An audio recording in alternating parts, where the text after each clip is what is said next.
Ka-stress. Alam ko relate dito yung mga ibang influencer, yung mga content creator na sumahod na and then hindi may labas yung pera sa PayPal, kaloka.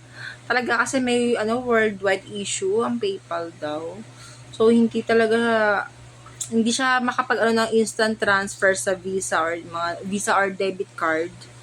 Talagang ayaw kahit anong link ang gawin. Sa akin kasi naka-Visa debit card. So, ayun, medyo stress kasi nga, sumahod ka nga. Pero, hindi naman mailabas yung pera. Nakastock lang siya doon. PayPal na. So, ayan guys, mga ibang content creator na din, siguro makaka-relate to. Sa Gcash naman, hindi. Ayaw din. Ewan ko, parang, pero may mga nagpo-post kagabi. May post kanina ako nabasa na madaling araw ata kagabi, naging okay.